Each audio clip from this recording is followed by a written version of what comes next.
টাটকা পাকা আম এই সিজনের আজ বানাচ্ছি পাকা আমের আইসক্রিম। খুবই সহজভাবে বানিয়ে নিতে পারেন এই গরমের সময়। হ্যালো গাইস, কেমন আছেন সবাই? আশা করি সবাই ভীষণ ভালো আছে। তো আজকের যে রেসিপিটা একদম মজাদার রেসিপি, আর খেতেও কিন্তু খুবই ভালো লাগে এই গরমের সময়ে। তো চলো ভিডিওটা স্টার্ট করা যাক। তার জন্য নিয়েছি এই টাটকা কাঁচা আম। কাঁচা আম তো ছিল, তবে এটা পেকে গেছে। তো এই আমটা দিয়ে বানাচ্ছি আইসক্রিম, একদম ঝটপট তৈরি হয়ে যাবে আইসক্রিম। চলো ভিডিওটি স্টার্ট করা যাক। আমটা আমি এইভাবে কেটে নিচ্ছি, আর আমটা আমি একদম অংশটা আমি সব বের করে নেবো, আর ছালটা একদমই লাগবে না। তো এইভাবে কেটে নিচ্ছি, এটা একদমই সহজ উপায়। এইভাবে কেটে নিলে পুরো আমটার অংশটা বেরিয়ে আসবে, আর ছালটা একদিকে হয়ে যাবে। তো এইভাবে আপনারা কাটবেন যদি সুবিধা মতো। আর আজকে যে আইসক্রিমটা হবে পাকা আমের আইসক্রিম, সেটাতে বেশি কিছু লাগবে না, মাত্র দুধ আর চিনি দিয়ে কিন্তু পাকা আমের আইসক্রিম খুব সহজেই একদম দোকানের মতো তৈরি হয়ে যাবে। আর খেতে কিন্তু খুবই ভালো লাগে। সব আমগুলো আমি এইভাবে কেটে নিয়েছি। এটা এবার একটা মিক্সিং জারে আমি পুরোটাই একদম পেস্ট করে দেব।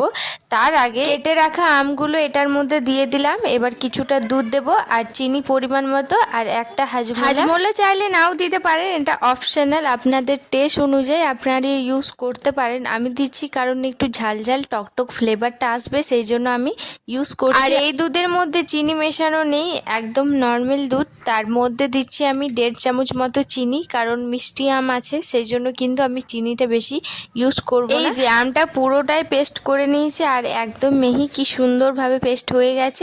আর এটার মধ্যে কিছু পড়বে না। আর এটা এবার জমানোর জন্য প্লাস্টিকের গ্লাস নিয়েছি। আমার কাছে ওই আইসক্রিম মোলটা আছে, তবে এটা দিয়ে করছি কারণ এটাতে বেশি সুন্দর হয় আর ছটপট বেরিয়ে আসে। গ্লাসটা ধুয়ে নিয়ে এর মধ্যে মিশ্রণটা দিয়ে দিচ্ছি।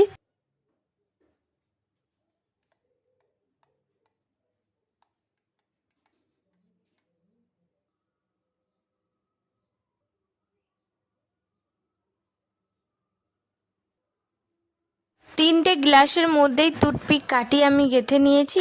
এবার ফ্রিজে এটা রেখে দেবো, আর ডিপ ফ্রিজে রাখার পর 5 ঘন্টা এটা রাখবো। এই যে 5 ঘন্টার পর ফিরে আসলাম, একদম আইসক্রিমটা আমাদের জমে গেছে। এবার চলো এটা দেখা যাক কেমন হয়েছে জিনিসটা। পাকা আমের আইসক্রিম অলমোস্ট রেডি হয়ে গেছে। কেমন লাগছে দেখতে, চলো এটা তাহলে বের করে দেখা যাক। এবার আর কিছু বলার নেই, আমার এই রেসিপিটা সুন্দর একটা রেসিপি। পাকা আমের আইসক্রিম কেমন লাগলো সেটা অবশ্যই কমেন্ট করে জানাবেন। ভালো লেগে থাকে লাইক শেয়ার করো। আর নেক্সট ভিডিও কি বানাবো সেটা আপনারাই গেস করে বলবেন। বাই, রাধে রাধে, সবাই ভালো থেকো।